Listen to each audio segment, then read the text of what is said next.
بعد عصر مدنی مذاکرے کا سلسلہ ہوا۔ شیخ طریقت امیر اہل سنت دامت برکاتہم العالیہ نے مدنی پھولوں سے معتکفین اور دیگر اسلامی بھائیوں کو یوں نوازا۔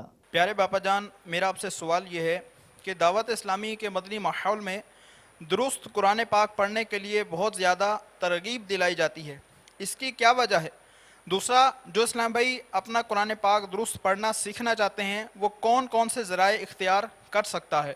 درست قرآن تو پڑھنا ہی پڑھنا ہو تو خود قرآن میں بھی حکم ہے ورتل القرآن ترتیلا، اور قرآن ٹھہر ٹھہر کر پڑھو۔ پھر یہ کہ کئی قرآن پڑھنے والے ایسے ہوتے ہیں کہ جن پر خود قرآن لعنت کر رہا ہوتا ہے۔ جو بھی دنیا میں کام کریں تو وہ اس کا اصول ہے کہ وہ صحیح کریں۔ جو قواعد قرہ حضرات مقرر کیے ہیں ان کو بھی عملی جامہ پہنانا ہے، اس کے مطابق پڑھنا ہے۔ جب صحیح قرآن پڑھیں گے تو انشاءاللہ اس کے فضائل بھی ملیں گے، اس کے نتائج بھی مرتب ہوں گے، اس کے برکتیں بھی حاصل ہوں گی۔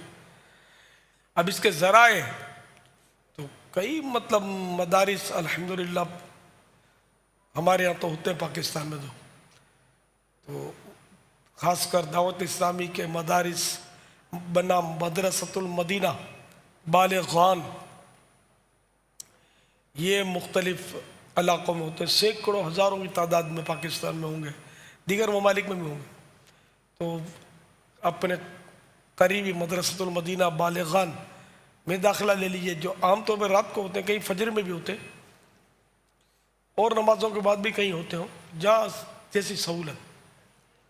تو وہ عام طور پہ 40 منٹ کا ہوتا ہے، تو اس میں آپ داخلہ لیں تو وہاں سر 40 منٹ میں کیا سیکھیں گے؟ ایک تو ہوتا نہیں، کئی طلبہ ہوتے ہیں، لوگ زیادہ وقت دیتے نہیں ہیں، دنیا کے لیے سارا ہی وقت ان کا وقف ہوتا ہے، لیکن اللہ کا کلام سیکھنے کے لیے ان کے پاس کوئی وقت نہیں ہوتا۔ وہ جو دے دے وہ بھی بڑا ہے کہ جیسے کوئی بہت بڑا وہ قلعہ فتح کر لیا، میں مدرسۃ المدینہ بالغان پڑھتا ہوں، بہت بڑا کام کیا جیسے، حالانکہ مفت پڑھاتے ہیں، اور بہرحال یہ کہ ٹائم بھی تھوڑا وہ بھی سہولت کا کہ دنیا کا کام پہلے بعد میں، یا جب اس سے فرصت پائیں تو ہمارے پاس آ جائے۔ اس طرح کئی یعنی کہ کمزوریاں ہیں ہماری، کہیں پھر جا کر یہ پڑھنے والا بنے، افسوس پھر بھی پڑھنے کے لیے تیار غالب اکثریت نہیں ہے،